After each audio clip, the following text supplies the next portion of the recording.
Hey guys, what's going on? Welcome again to my YouTube channel, Eric Brothers YouTube. I say welcome again to my YouTube channel, Eric Brothers YouTube. And what is my topic for today?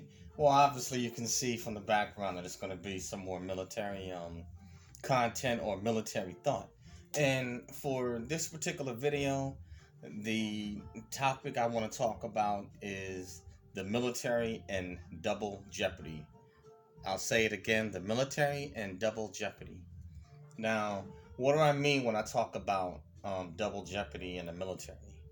Well, when I talk about double jeopardy, it's in terms, it references um, justice rendered, for say a crime, whether it's a misdemeanor, or a felony. On the civilian side, once you're tried, or whatever, convicted of a crime, you either pay the fine or serve the time, warranted for that particular offense. Whereas in the military, it has its own separate, I guess you can say, its own separate legal system apart from the civilian side. So, a good example of what double jeopardy would be with, with the military is that, let's say if you commit, say, and I'll just stick to misdemeanors, because if you commit any felonies on the outside while you're serving in the armed forces, basically your career will be over with. So you'll get punished, for the same crime that you committed on the outside, and then they'll prosecute you in the armed forces, and then they'll end your career after they finish dealing out the punishment. But double jeopardy in the military is just that. If you do something as foolish as bounce checks, say at a civilian institution, or even a say a grocery store, and you just constantly keep on writing these checks to these several different businesses, and they keep on bouncing. Now on the outside, if there's a certain amount, I don't know if it's 10,000 that you can get in trouble for bouncing checks for, but what'll happen is that once you are tried for any or found guilty of any offense, of the law on the civilian side, what'll happen is that they'll make you pay for that particular offense on the civilian side. Then they'll turn you back over to the military, and then the military will also try you again or find you guilty of the same offense and then punish you. So basically, instead of getting punished once for one crime, you get punished twice for the same crime.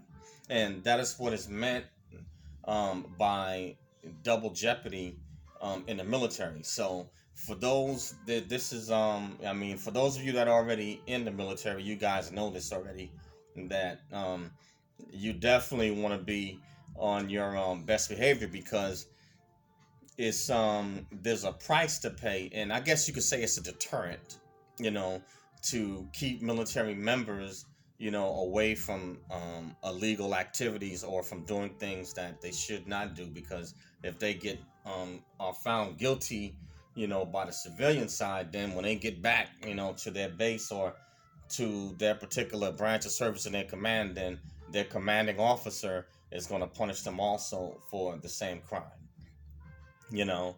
And the military is definitely not the place where you want to get in any trouble, because unlike the civilian side, you can't just up and quit. They have a lot more control over servicemen and servicewomen's lives, because technically, while serving in the armed forces, you're considered to be on duty 24/7. So 24 hours a day, 7 days a week. And then not only that, your specific branch of service, they're going to punish you because they're also going to punish you because they feel that you've made a bad representation of the armed forces and of your branch of service.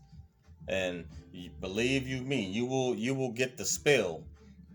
So for those that intend on making the military a career, this is just a heads up. make sure the military wants to be sure that they get the best candidates and that you have a clean record. And then while you in, um, the standard goes up even higher. You know, the military holds servicemen and servicewomen to a different standard and code of conduct. You know, and they expect you, you know, to carry yourself in a manner that is honorable and that represents um, your particular branch of service, and the military as a whole represents it well, because you may be the only serviceman or servicewoman that somebody may see, and they don't want a negative image or a bad representation. So um, when it says discipline required, it definitely means that. You know, you have to be disciplined when you're serving. You know, in the military. You know, it's different from the civilian side. You know, they hold you to a higher standard, and so this right here is definitely a deterrent, and also serves as a warning. If you plan on serving in the armed forces, once you did what it took to get in, and you want to keep your career, so make sure you do what it takes to keep your nose and your record clean. You know, and because you can get, if you commit an offense on the outside, when you get released from the civilian side, when they give you back over to your command, then they're going to punish you again, you know, for the same crime. And so you're going to get double the penalty for committing one offense, you know. And it's honestly, it's not worth it. You know, believe me, the military, they will make you pay. You know, it honestly, it's not worth it. It's too much hard work, you know, to maintain your career and maintain a discipline, and you work too hard just to lose it all on something so simple. And the military will get you on things that are small, what might be considered irrelevant on the outside. In the military, they make it a big deal, but they hold it to um, a minor offense. You know, inside the armed forces, they hold you to a higher standard, and I guess you could say maybe they can be kind of anal retentive about it, or they take it much more serious. I mean, something I'm getting, and this may be a bad representation, but um, adultery on the outside is not a criminal offense, but in the military it is a criminal offense. If you are caught, you know, in adultery, an adulterous affair, you actually can get in trouble and be tried, you know, in the military, and depending on the severity of it, you can even lose your career behind it. I'm just giving you just examples. I don't really want like to use that one, but that's just an example. You know, certain things that are non-offensible, you know, and not punishable on the outside, in the military it can be. And then also, because we have the Uniform Code of Military Justice, which is the laws and what the legal system that governs military members, also it can be based on the perception of your commanding officer, how they see things. You know, it may not even be a big deal, honestly, on the outside, but depending on how he or she sees it from their perception, um, may cause them to decide what punishment they're going to mitigate, you know, out to that member. So it's just something to think about, guys. And for those of you that are in, like I said, you already know the deal. You know what I'm saying? You know, keep your nose clean and do your time, you know, while you're in, and get out, you know what I'm saying, with an honorable discharge. For those of you that intend to go in, just think about all the hard work that you did to get in to the armed forces. So once you get in, you know, you don't want to do anything to jeopardize your career or risk losing it, you know. But again, um the title of this video is The Military and Double Jeopardy, and trust me, it is real. You know what I'm saying? There have been I've seen it, you know, in my career, where people, I thought the offenses were minor, and that, you know, hey, you know, the commander, or, you know, they could have, you know, let it slide, maybe give them a little warning, you know. But some commanders, you know, um, they I guess they may be considered more by the book, or they have a certain view, or perception of things, and sometimes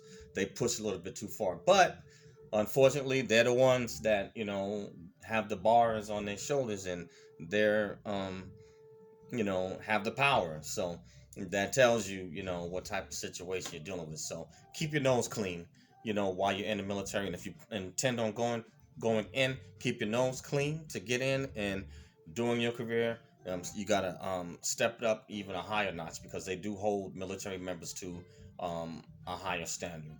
It's just um, the nature of the beast and what comes with the territory. But if you handle your business, do what you have to do, it'll pay off for you in the long run. But that's all I have, guys, and I want to thank you guys for listening, and I want to say thank you to all those that are subscribed to my channel and support me. Thank you very much. I really appreciate that. And so, as I've said before, I will be kicking out more content, on this YouTube channel, not just military content, other philosophical and other topics, and also on my podcast, Snacks Thoughts. But again, the name of this YouTube channel is Eric Broadus YouTube. That's EricBroadus YouTube, or ericbroadusyoutube.com. So please smash that bell to become subscribed, and smash that like button to like the video, leave a comment. Love to dialogue with you. If you don't like it, hit the unlike button, hey, and leave a comment. Everyone is entitled to their opinion and has a right to be heard. And I also have a podcast called Snacks Thoughts, SNAKZTHOUGHT, Snacks Thoughts. And you can find my podcast on Acast, Anchor, Spotify, Spreaker, SoundCloud, Radio PBM, iTunes, Apple Podcast, iHeartRadio, and a host of other social media platforms, to include Facebook podcasts as well. And lastly, I am teaching courses on Skillshare on how to succeed in the military, leadership, diversity, and other pertinent topics and subjects. So please join Skillshare. Link will be in the description of the video. Thank you guys for watching the video and for listening, and I will see you guys on the next one soon. Peace.